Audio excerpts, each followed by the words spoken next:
Thank you everyone for joining yet another Intentwise webinar. Our goal with these webinars really is to bring you informative and educational content, and we try to have as many experts as we can here. And today I'm joined by Jason Landreau. He's co-founder of Nectar, which is a full-service Amazon agency. Jason, thank you for joining.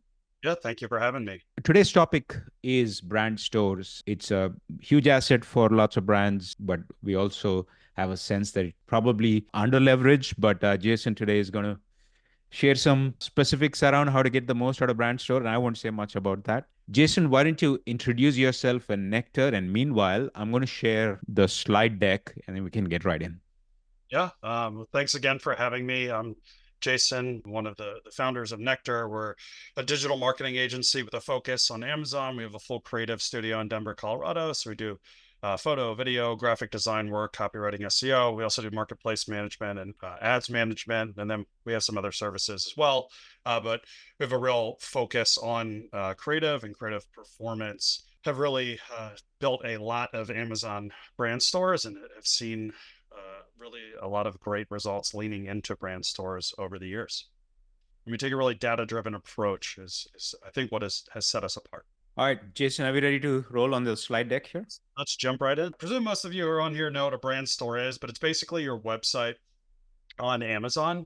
And there's a few things that I'll say about this. And so every example in the slide is a sample that Nectar has done.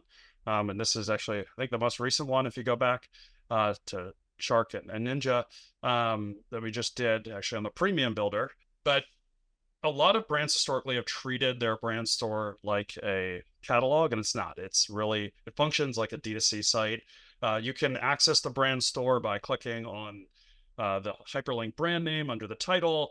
In premium beauty, for example, it's actually a logo. Amazon has provided more and more ways to get to the brand store through store spotlight ads, logos showing up in search, Amazon post. There's a myriad of ways that consumers can now get to the brand store. Amazon has published data that an optimized store has higher average order value and units per order than the account as a whole.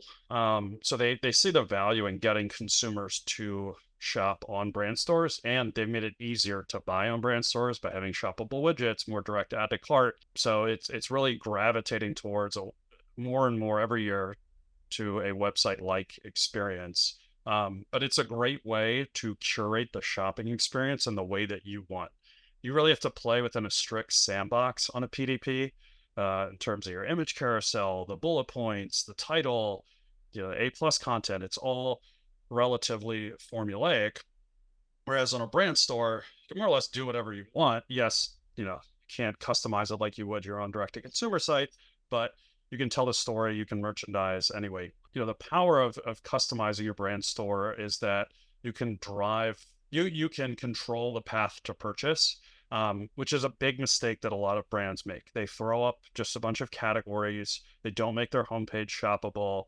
And as a result, you just start encouraging consumers to click around, not purchase. And there's a difference. So you have all the data about what people are buying from you. That's in your retail analytics or in your business reports if you're on Seller Central, but you have that from off Amazon as well. If you're selling in brick and mortar retail or on your own direct-to-consumer site, and you should leverage that information to figure out how to curate or merchandise your brand store. So that means it should be a mix of best-selling products and categories, or even bringing in a section for new arrivals if you're getting enough traffic. A brand store is not going to magically sell products that don't sell, because it's not magic, right? But it will help get your product's visibility. It's a great way to get people to buy more from your brand. So strategically placing products next to each other that can be purchased together. So you have that data in market basket analytics. You might have that from retail. There's a variety of places where you can get that data from to really inform your merchandising strategies. And again, because you control the shopping experience in the brand store, it's a great way to get people to buy more from you. That being said, a company, this is a good dichotomy here between bricks and earth rated. Bricks is relatively expensive. The starting price point is about $200, goes all the way above $1,000 on Earth Rated, much lower price point, right? Everything around 15 to 40 bucks. And with bricks, we're not expecting a huge increase in average order value. Rather, we're going to drive more confidence in purchasing, right? It's a luxury brand, it's premium, so you want to show off the premium in the store, which we do by good design and incorporating the right photography and videography assets that they have. Um, and so the goal is to then move the products that we want to move, that we know people will buy. The BY Ulysses is by far and away the best selling collection, which is why you see it front and center. Whereas with Earth Rated, their focus was also to push toys. I actually think it's a sub page for them, but if you go to their homepage, you'll see that the poop bags are front and center, and so they were merchandised well to still push the best selling products. Because again, you shouldn't try to fit a round peg into a square hole when it comes to a brand store. Instead, you know what people are most likely to buy. Your job is to get them there as seamlessly as possible while trying to get them to buy other related items along the way. Another big mistake that brands make is they don't, this is an example of a homepage, but on the sub pages, especially, they don't do any real design elements. Maybe they throw up a banner and products. Well, it's good to get to products quickly. You also want to tell a story and tell people what they should buy and why. And that's especially true if you have multiple products that are similar. You don't want to just dump all of your similar products on a subpage. Rather, you want to steer people to what they are most likely to buy so that they don't have analysis paralysis. If you have, 5 options around $75, you should pick one to the extent they're the same general product. And that way you're not introducing friction into the shopping experience. And but again, you should be incorporating visual elements to help tell the story of the brand and the product category on each subpage. So I've talked about this a little bit, but you really want to use data to build your store. So that should come from the store insights themselves, which you can see it's in the advertising console, it's the heart and the shield. And then you can click, when you click that, all your brands will come up that are associated with the advertising account. And you can actually click into store insights. There are very, very granular insights that you can see: sales by page, visits by page, in addition to the aggregate store performance. You can see which products are selling the best. And then you should cross-reference that with your retail analytics or business reports to see, are we featuring our best-selling products? Are we leaving some of them off? Are there products that are in the middle of the pack that could come up?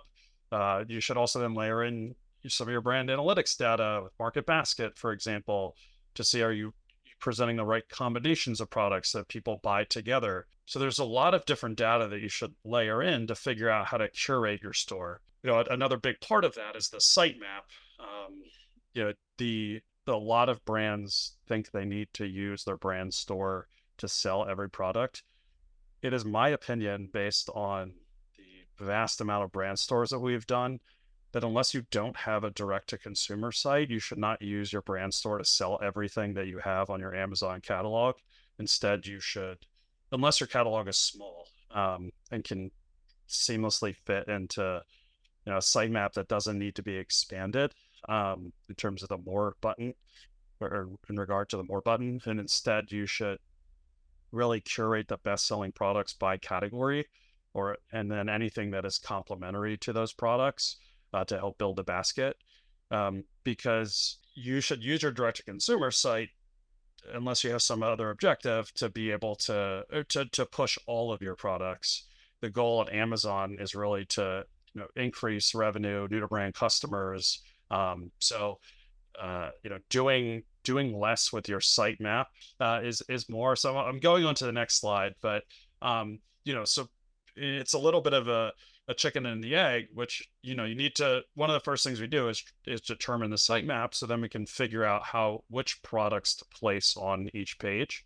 But again, you don't need to display everything. And if you feel like you need to because your direct to consumer site isn't optimized or it's not profitable or you don't push it, and Amazon is that central place for you, then I what I would recommend is that you create shop all pages on in the far right where you can collapse them by subcategory, or sorry, where you can create a shop all subpage and then have subpages by product category where you put all the products so that it's in its own little section. Amazon has introduced a search feature into the store to make it easier for consumers to browse your store and find products. So it's a great option to help keep your store uncluttered. Another thing that we hit on in this slide is you really want to you need to keep mobile in mind for your store. Amazon gives you the option to build for desktop and mobile. So you should make sure to build for both. More and more consumers are shopping on mobile all the way from browsing to purchase. So it's really important that you also design for the mobile experience. The desktop is the default on the stores builder, but you want to make sure that you're building for mobile too. So when you think about driving traffic to your brand store, that also obviously corresponds with your sitemap. So you can see that a lot of these things are connected here, where your sitemap dictates your product curation and merchandising strategy, and it also relates to how you drive traffic. So you really need to uh, create kind of this map and think about how everything is connected before you start building your store, which is what we do as part of our creative strategy process. So we take time to really understand the brand's objectives, analyze their data, work with them to develop that sitemap before we actually build any content whatsoever. And that takes us about 30 days typically to go through that. And the creative strategy process we do is much more, where we dial it, basically build brand guidelines for e-commerce. So we're taking the brand's style guide, tone of voice guide, brand guidelines, and then adapting them for Amazon. So for example I always give is static text doesn't resize on mobile. So for Amazon, you need to lock in your minimum font size on your graphics. So we go down to that level, which you want to do in your planning. But then the other part of that is advertising. If you're driving traffic to your brand store, you may want to create custom pages. There's a lot of brands that see success, doing top of funnel advertising and then moving people onto the brand store as part of the middle of the funnel, and building customized landing pages. So, you want to think about how that fits into your strategy. But you can also, and then the other part of it is your sponsor brand strategy. The store spotlight ads, for example, are keyword based. So if someone's typing in a keyword, you have to show them 3 relevant pages to surface a sponsor brand store spotlight ad. So that means you may, for your higher volume products, you may need to design an extra page or make a page fit into, those relevant keywords so that you can show 3 sub pages when you're running those store spotlight ads.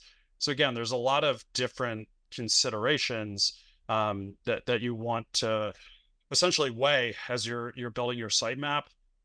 And the other part of this is updating your store for tentpole events like the Prime Days or Prime Day and the Prime event, Black Friday, Cyber Monday, or Turkey 5, I guess, as we call it now, as well as the holidays or any category specific holidays. If you're an environmental brand, maybe it's Earth Day, there's a National Pet Day, etc. The brand stores has a scheduling feature, so you can schedule those pages in advance. I always say that you don't need to go over the top. You really just need to touch the homepage unless you're building a dedicated subpage for the event that you're driving traffic to. So that's updating the homepage with holiday, so to speak, or event like assets. You do have to be careful. You can't use certain Amazon assets, and you can't use certain promotional language. But it's a great way to mirror confidence. So, for example, mirror confidence that consumers are looking for during the event. So, on Prime Day, consumers are looking for discounts, right? So you want to make sure that you're featuring your deals and your promotions on your homepage, and you have a section that calls that out to let them know that these are the deals that you're featuring.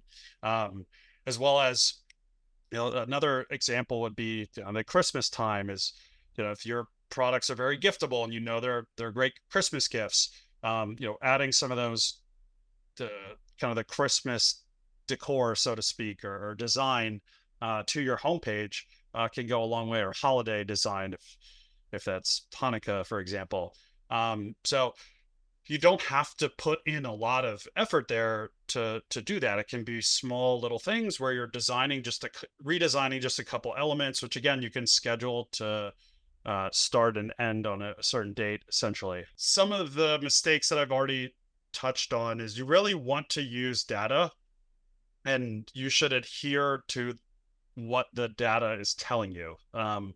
So I keep saying, don't try to fit a round peg into a square hole. Instead, you should be featuring your best selling products and focusing them and trying to get consumers to buy products along with it. I actually say, when we worked with Hero Cosmetics, I thought they came in with a great mindset, which was, hey, we know people are buying all of our hero products, pun intended. How do we get people to buy more related products? So a lot of the content that we built was simple but educational on the sub pages to get people to understand there are different use cases for the different types of products. And what we saw was that average order value and units per order increased after we optimized the store.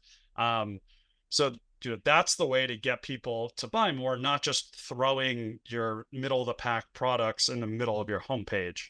So that kind of handles 1 and 2. Don't treat the store like a catalog. Every single time we've taken a catalog like store and made it into a D2C like experience, it has performed better without fail every single time. And that's because consumers are looking to buy products, they're not looking to browse. And when you build a catalog, that's to be browsed, right? You send out a wholesale catalog to your wholesale customers because they want to browse. Yes, they're buying, but the way they buy is different. It's not as transactional. It's not based on instant gratification. They're actually buying based on what their customers buy, and they'll probably buy some related products or products that you're bullish on. But again, even the sales process is often different, where you have sales reps that are reaching out to them, educating them, which you don't have on Amazon with the brand store, which is why it's much more inherently very like a D2C site, and which is why treating it like a D2C site in terms of how you build it is the best way to approach that. You should update the store regularly. It is a function of how much traffic you're getting. In line with that, Amazon has such high domain authority that if you optimize your store, it should show up in the first or second organic result for, if someone types in your brand name and then the word Amazon before or after it, your brand store, if it's optimized, will almost always be the first or second organic result. So that can just get it a lot more traffic. Amazon has a quality score. So the higher the quality score, the more visibility it'll give your store. But also you want to make sure that you're updating it and that it's not stale. But the more traffic you're getting, which you can see in store insights, the more and sales you're getting, the more effort you should put into it. We see that optimized stores should account for 10% of revenue. So if you take the revenue for a given time period that you're getting, we usually like to look at least a 6-month period, if not a year, and then compare that to the account as a whole. It should be at least 10% of the total revenue. So if it's not, that means there's room for improvement. We have stores that are as high as 30-35%, which are usually the higher priced items. I will say that if you're doing significant revenue and you're at like 2-3%, you're not going to jump up to 10% right away. That would be the only caveat there.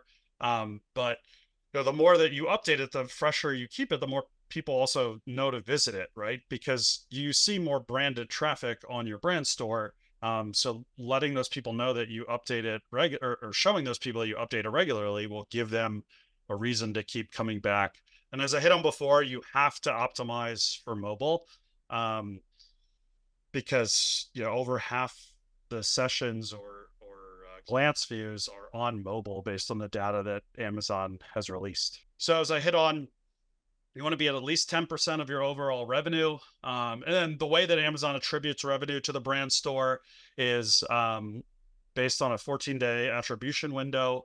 Um, I think that some people might say, "Hey, well, they went to the PDP, then the brand store, and they bought from the PDP, and how do we know?" You don't. That's the answer. But what I will say is that what you will see when you optimize your store is that your sales will go up, right? And that's what you can measure, and that you can correlate that as that percentage of your total sales that's being attributed to the brand store goes up, your total sales should be going up too. And maybe that's not a one for one, but it should be, there should be a strong correlation there.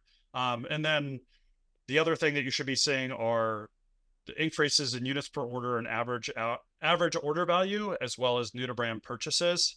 I think a big thing to track as well to see how impactful your updates to the store are, especially if you're doing a larger overhaul, is are you getting more organic traffic? So in the store insights, Amazon breaks down your traffic by on Amazon, off Amazon, and then undefined. Or I'm sorry, it'll break down paid traffic versus organic traffic and off Amazon. So looking, are you getting basically more and more unpaid traffic, whether it's off Amazon or on Amazon? That's a signal that, assuming you are, after you've done a big optimization, that it's worked. That being said, that doesn't mean you need to do full scale overhauls every year. Rather, if you are updating your store frequently, you shouldn't need to do an overhaul more than every few years unless you go through a rebranding or have a meaningful catalog update. Eventually content becomes outdated and you need to update it. But if you're keeping on top of making the more minor changes, you won't have to do full scale updates. And I'll say part of it is also building a process internally to know when to do the updates. It's great. For example, we're basically a month away from Black Friday. But if you haven't started working on the updates for a brand store for Black Friday soon, I would say within the next week or two, you're going to be SOL when it comes to actually getting that work done. So part of it is building a process to make sure you're doing on top of the things you need to do ahead of time. Because as everyone knows, it's a lot of work to update any website kind of platform. So you need to make sure you're giving your team enough time to do that work. We've done a lot of brand stores. It's something you can do in house. What I will say is we bring a lot of technical expertise. The more revenue you're driving on Amazon, the more you would get out of working with an agency like ours. I would say that if you've already done a good job in optimizing your brand store, then you probably don't need to work with an agency. It also depends where your product is at in its life, or your brand is at in its life cycle. So for example, in this one, Ninja and Waterpik are very established, whereas Water Drop is very established in Europe and trying to penetrate the US market. So, part of that is like the positioning and how do we bring it to market and educate people. The more you're in the latter category of being a challenger or new entrant, the more you also might get out of working with an agency. But at the same time, obviously, Ninja and Waterpik are established, but they still, have gotten a lot of benefit out of working with us. Yeah, the more traffic and revenue you're doing on the whole, the more you're going to get from your brand store. It really is that simple. My people always ask me, when should I focus on my brand store? I would say if you're doing more than $2 to $3 million a year on Amazon in top line revenue, you should be paying attention to your brand store at a minimum. And if you're doing over $10 million a year, it needs to be part of your plan, because it can really help you meet your annual sales goals. And to the extent you're actually utilizing it as a platform to increase sales. And we have some QR codes here that you can scan. We have a graphic design portfolio on our website. We also have a bunch of case studies that we've done.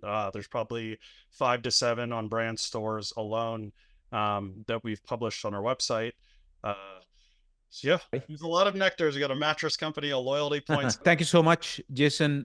There's a couple of questions here, but I'm going to start with one question I had. I want to tie it back to kind of where Amazon is going with their content, right? There's so much emphasis on video content.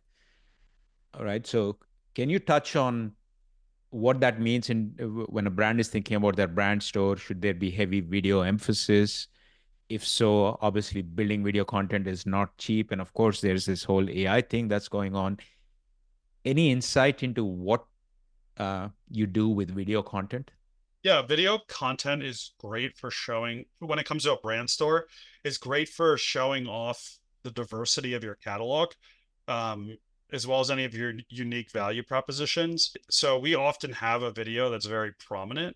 There's a couple things. Videos obviously aren't really shoppable. So you don't want to go overboard with videos. And you also don't want to ask people to watch too many videos. Um, you really should only have a couple on your brand store. Uh, Thinking about one on your homepage, and maybe one on some of your best-selling pages. If your product's very, very technical, maybe just explaining that it's easy to set up, or you know, addressing those technical questions simply if you can. Um, or if it's like there's a major sizing issue and people want the confidence of how to size it, give them a quick video. But I think you need to balance video. It can be powerful, but you don't want it to be overwhelming and get in the way of people buying. One thing that stuck out for me is your benchmark metric of like 10% of sales or more should be attributed to brand. So it's a good benchmark for, I guess, brands to look at in assessing whether they should invest in brand store or not. Let me kind of call out a couple of audience questions. I'll just read this out for the benefit of everybody, and Jason, you can respond. This is from Subrata Day. How do you measure the efficacy of the storefront updates? And can you talk a bit more on the importance of A plus content and how to measure the efficacy there as well? So taking the first question, we like to give it at least 30 days post publishing the update. So you should compare the same time period. What can get difficult in terms of the metrics, so looking at average order value, units per order, sales, traffic, for 30 days after you publish and the 30 days before.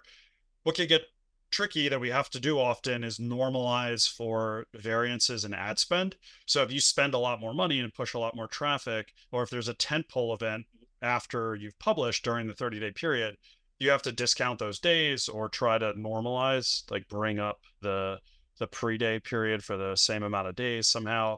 So depending on what's going on, you may have to do some uh, tricks, so to speak, to not tricks, but you may have to do some more advanced math to normalize for meaningful variances like ad spend or temple events. Yeah, and I'm sorry I didn't answer the A plus question. That one's more difficult. They don't give a lot of data.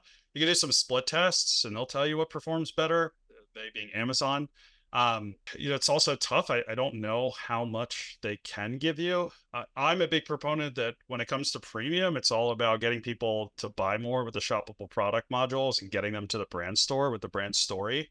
I wish there were more data available for A plus content. It's my hope that there will be as Amazon continues to evolve. If there are robust insights like store insights, that would be fantastic and allow us to make much more data driven decisions. But again, I think it all comes down to cross selling and upselling with the A plus content. Unless you have a really high volume product, then you might want a little more product education. And then the key metrics, you have to define that for your brand. If you're a consumable brand, right, you're going to be focusing on subscriptions. So how do you drive more subscriptions? How do you get people to buy the more expensive version? Whereas if you're Shark or Ninja, you're not expecting people to hit subscribe and save, right? So it's how do you get them to buy the more premium version or buy more products together? If you're a cookware brand like Gotham Steel, how do you get a consumer to buy a set instead of a single pan? So it depends on what your objectives are, right? Because they might skew more towards you're just driving up the average order value as opposed to the units per order. But I would say in general, being brand agnostic, we do want to see that revenue is going up, that the average order value is going up, and that the units per order average is going up. But again, depending on your category, like for consumables, we're always focusing uh, on subscription. Like that's the holy grail. So how do we drive more of those? Yeah, it really does depend on your product category. Question from Annie Mason. Can you discuss some specific design methods for creating a D2C site versus falling into the pitfall of catalog design? I think it's easier to explain what's wrong with catalog design. So when you go into a brand store and you see a bunch of categories, um, you that is encouraging a shopper to just click around and browse. Um, and in reality, you have all this data. You know, hey, we have 100 products, 10 of them generate most of our revenue. And out of those 10, there's only 5 unique products. So instead of putting a bunch of, let's say you, in general, you have out of those 100 products, you have 15 categories. Instead of putting those 15 categories on the homepage, and maybe let's say 2 or 3 are the best selling categories, you should put those 5 unique products in those 3 best-selling categories on your homepage because you know that's where people are going to buy from. And then from there, the secondary objective is to get people to buy more of the products that are related to those 3 categories and the 5 best-selling products, so that you can get them to buy more at one time. And maybe that's also featuring some new products to help get them momentum. And then when it comes to the design, the layout should be a mix of something about your brand, whether that's video content or highlighting your value props, or giving people confidence that you're the market leader and you've built a brand they should trust, with shoppable products, as well as some categories for people to drill down. Um, so thinking about it from a sales, like driving direct sales, like you would on a direct to consumer site, is how you should approach designing the store at the wireframe, essentially, as opposed to just here's all of our categories and products, shop around and see what you like, which is kind of what I would call the catalog method. Jason, we've got Turkey 5 coming up, not too far out. If there's one thing everyone listening here should go and do as soon as they step away from this webinar, what should that be? Yeah.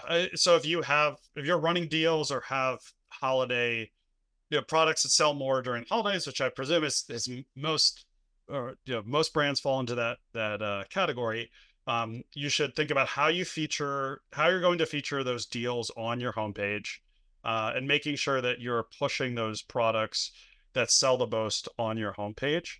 You can pretty easily redesign your homepage. It might not be optimal, but you can move some product modules around and have a deal section, so that you can kind of promote those top selling items. I think that's really low lift, um, high potential reward, where you can spend less money getting on ads to get people to those PDPs, and instead get more people to those deal pages that are coming to your brand store. Listen, I think that's what we have got in terms of questions. And yeah, thinknectar.com is Jason's agency website. Thank you so much. It was super informative. Like I'd mentioned before, we'll send out the recording after to everyone that registered and or attended. Again, very insightful. Appreciate the time, Jason. And Yep. thank you everyone for joining. Thanks for having me.